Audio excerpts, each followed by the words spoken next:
Hello po, isang magandang araw po sa ating lahat and kumusta po kayo? Sa lahat po ng mga nandito po ngayon, welcome po sa channel po natin. Ngayon guys is nasa Cancer na tayo, which is today is February 27, 2026. Para po sa inyo ang reading na to, and be reminded lang po na this is a general card reading. So please pwede pong mag-resonate, pwede pong hindi, and if ever you want an extended reading, pwede ho kayong tumawag sa akin. Nandyan po ang description ko, nandyan po ang aking contact number.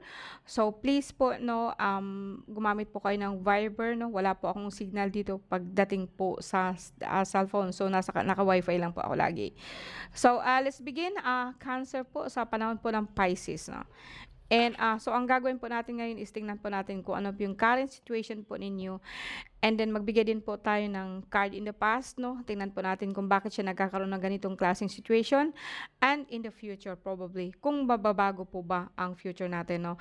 And magpupull out po ako ng some advice from different tarot deck. Okay, let's begin. Cancer, June 22 hanggang July 22 sa panahon po ng February 27, 2026. So how are you, no? Sa lahat po ng nandito po sa akin ngayon, extended po sa inyo ang blessing sa akin ng aking mahal na ina and sa aking Yahweh, no? And sa aking mga gabay, sa aking mahal na ama, which is his name is always po na nasa puso ko, Yadhey Babhay, na i-extend po sa inyo ang lahat po ng hiling po ninyo sa buhay, no? Okay, Cancer po. Cancer. I will pull 9 cards. Cancer.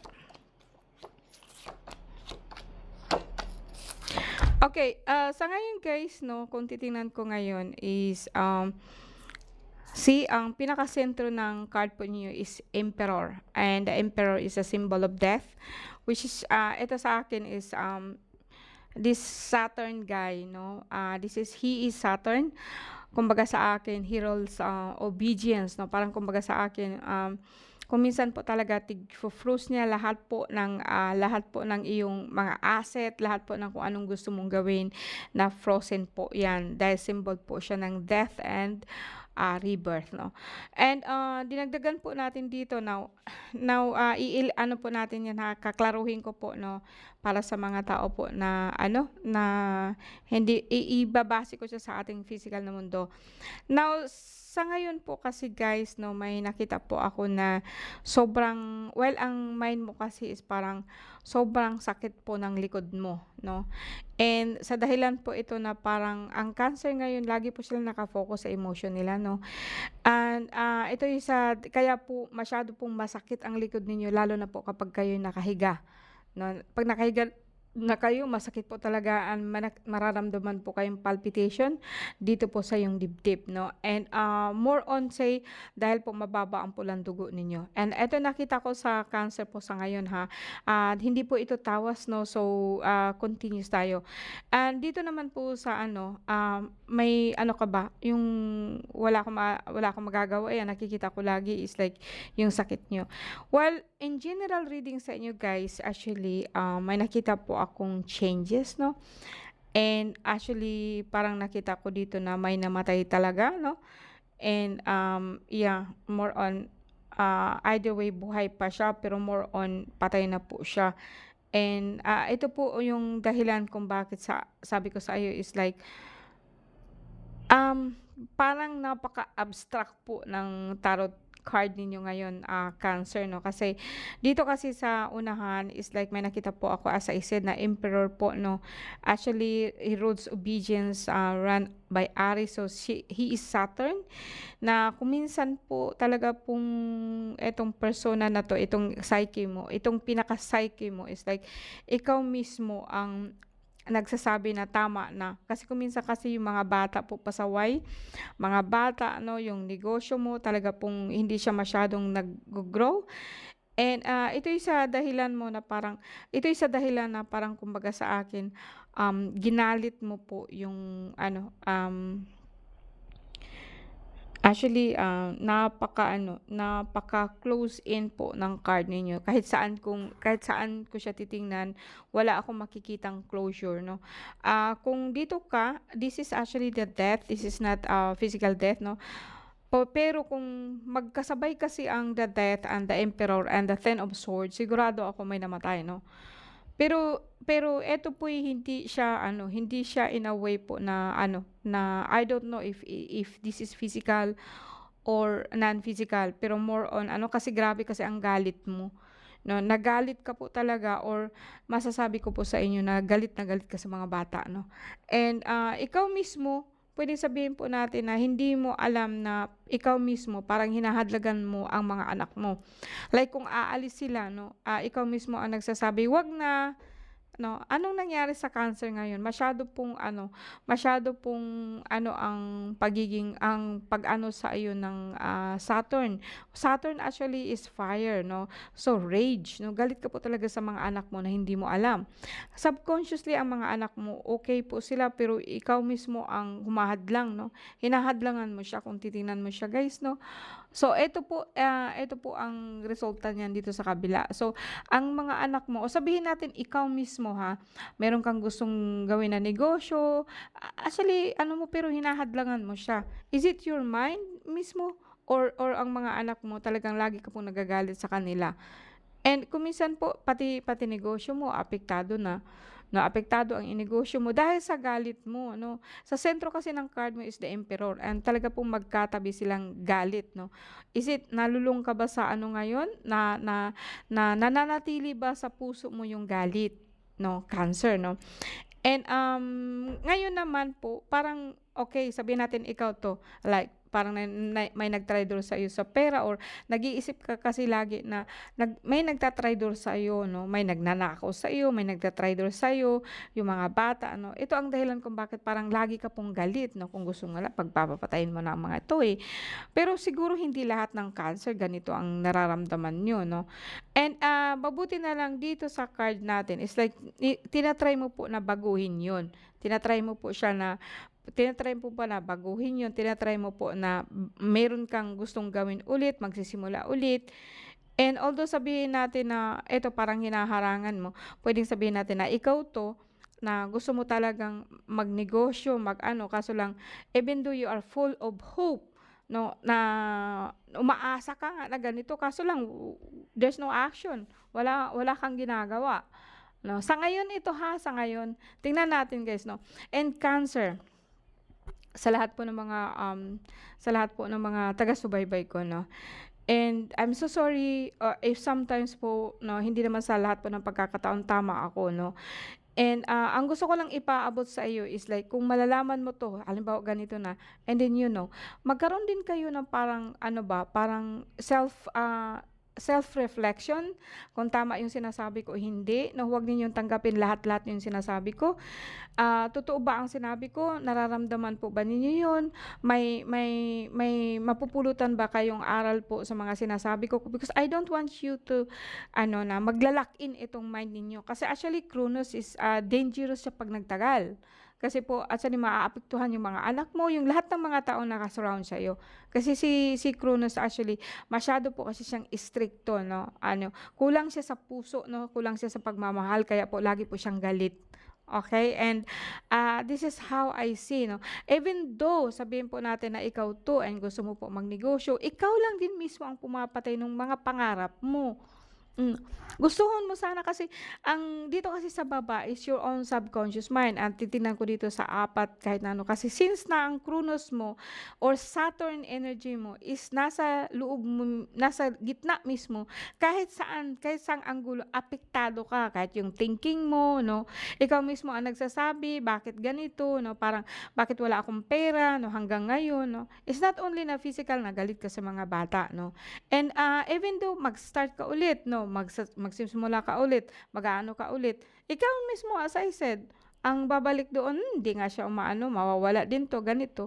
Napakaano ng ano card mo, napakaano ng thinking mo. And I want you to realize that 'no, na hindi siya permanente ito. Kung halimbawa narinig mo na 'to ngayon 'no, then sit down and, tingnan mo kung tama ba siya 'no, para po meron po ikaw way out 'no.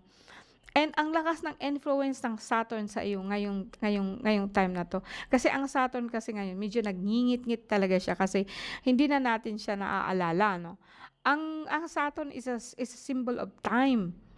na is a symbol of time, sa kanya po yung oras, sa kanya po yung although sabihin ko sa yung ano, ang space and time is like hawak po niya yun. Kaya kung minsan po talaga kung bakit kayo nai-stuck sa isang lugar, sa isang situation, because time is not running.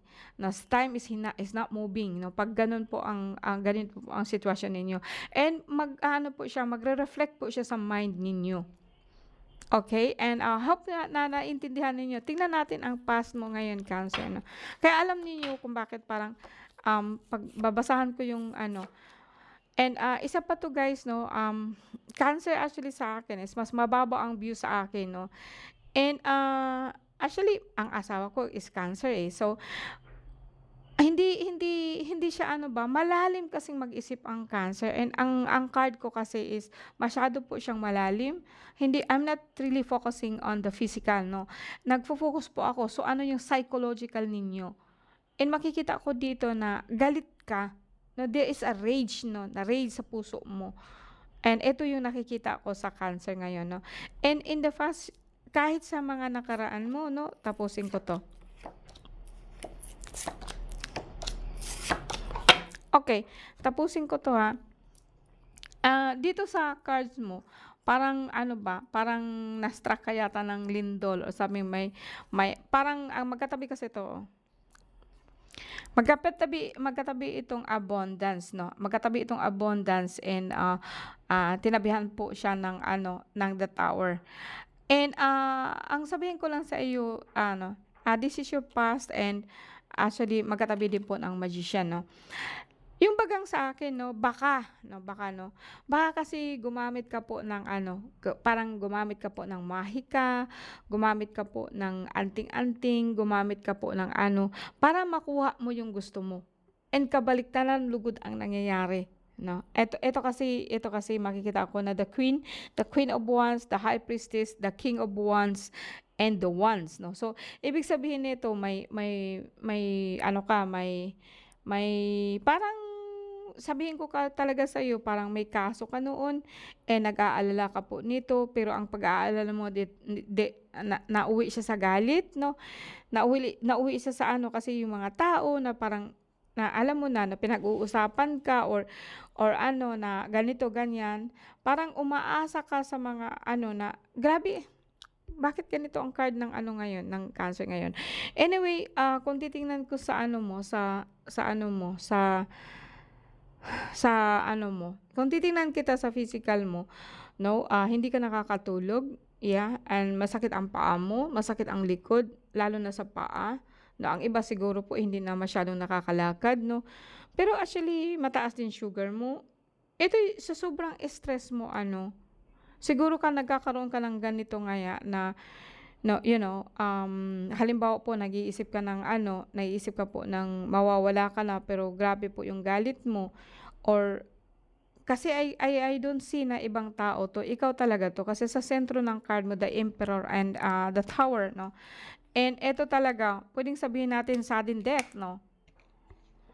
Okay, biglaang pagkamatay, no, o biglaan may nangyari po talaga sa iyo na talaga pong sobra-sobra po.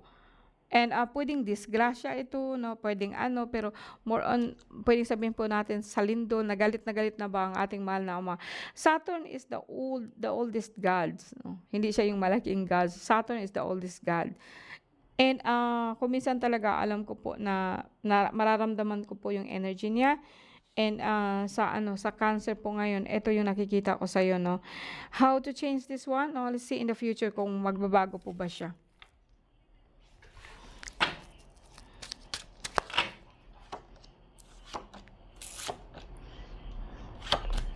Okay, actually sa totoo lang po, no, may hinihintay ka, no, magiging okay ka naman po. Okay. Now in the future, kung saka-sakaling malaman mo 'to, and may ano dito, eh, may nakita ako dito na 'di ba ang una is Saturn, the Emperor and the Tower. Ang susunod dito is Nine of Wands. So hinihintay mo siya, no. Guys, no, wag naman masyadong negative, ha, no. Wag masyadong dito sa card mo sa in the future, medyo nag-okay na siya, no. And kumbaga sa akin parang nasilayan ka, although although kahit papaano po parang may mga nakaraan po, may mga binitiwan ka din pong pera 'no, ibibigay po sa iyo 'no, kasi hinihintay mo na po itong matagal na. And, pagdating naman dito sa Pentacles, hinahantay mo, Nine of Pentacles, hinahantay mo po, and, Ten of Wands. Kaso lang, parang mabigat ang nararamdaman mo. And actually 8, 9, 10, no? 8, 9, 10. So, hindi siya kumpleto, but, so, ito lang is like, wala siyang physical po na namatay. Parang, ikaw lang. Parang nararamdaman mo na, ano siya, no? Na sobrang galit mo. Parang, gusto mo na ngayang mawala, gusto mo na lang umalis, pero dahil po nabibigatan ka na sa pamilya, no, and you wanna rest your mind, kasi sabi ko kahit sabihin natin magsimula ka ng negosyo, but rest ang mind mo, kasi ano naman ang gagawin mo sa ngayon, wala ka namang magagawa, kulang na kulang ang pera mo. Now, okay, paano ninyo ito magawa ng paraan? Actually, ano lang, easy lang 'no. Puwede kasi ang emperor kasi puwedeng mag-represent po ng kaluluwa, o sabihin po natin na nagalit po talaga siya. Actually, ang paborito nito guys is actually gin. Puwede kang mag-alay po sa kanya ng gin, and kung sakali po nakakalimutan kasi eto kasi siya, this guy or this god, actually, ang energy po kasi niya is parang, kumbaga sa akin ano siya, yung gusto sana niya is structure, gusto niya ng lahat tayo mapapabuti, no? And kung nakikita mo naman, actually symbolized by Aries or Ram, and ang gusto sana niya is mapapabuti, although ano siya, stricto. Pero gusto sana niya is mapapabuti tayo, kaya po siya nagagalit. And since na may sumunod dito is Nine of Pentacles, no, magkatabi po sila, pwedeng sabihin po natin na ibibigay niya sa iyo lahat po ng hiling mo. Basta ma-recognize mo siya kahit papano. Yung mga yumao mo, yung mga namatay mo, pwede pong mag-symbolize yun noon. Pakainin mo sila kung anong gusto nila kahit papano. And makikita mo guys, lahat po ng ano mo, lahat po ng hinaing mo, gusto mo sa buhay is mangyayari sa iyo kapag kahit papano i-honor mo yung mga nakaraan mo. Yung mga ancestor mo, i-honor mo sila. And wag kang mag-isip po ng kasi when times po talagang kasi sa galit mo parang gusto mo ng talaga, magunaw itong mundo natin, wag naman 'no. Kasi ang emotion mo, Cancer, is malakas 'no. I don't know if some of you, maybe, maybe not 'no. Pero ito kasi yung nakikita ko, kanina pa po ako nagka-card 'no. Ito po talaga ang lumalabas 'no. And so in the future mo makita akong rest 'no. Magpahinga mo muna ang mind mo, and alamin mo kasi kung bakit ka po talaga galit na galit. In some way parang puwedeng sabihin ko kako na nakaano ka ba, nakaano ka po ng portal na hindi mo dapat ginalaw 'no. Ito'y baka po sinunod-sunod mo yung sa YouTube na ganito ang gawin mo, tapos more on baliktad lugod ang nangyari 'no. Ito ang nakikita ko sa iyo ngayon Cancer, okay? Tingnan natin yung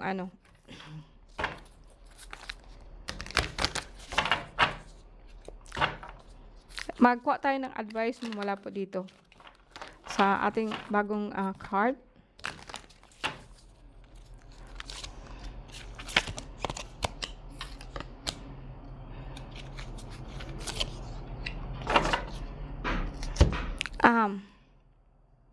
Ang ganda ng card mo actually dito sa ang Ace of Pentacles sa iyo is like siya, hawakan mo ang pangarap mo, hawakan mo kung anong gusto mo.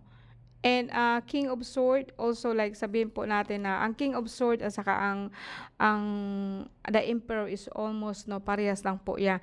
Parang kasi sa akin is just like eto po siya no, pero more on nag-iisip ka po talaga ng malalim no, paano mo siya gagawin. And King of Pentacles, itong dalawang energy na to, eto yung parang gusto ka nilang tulungan, kaso lang kailangan mo munang matanggap sa sarili mo.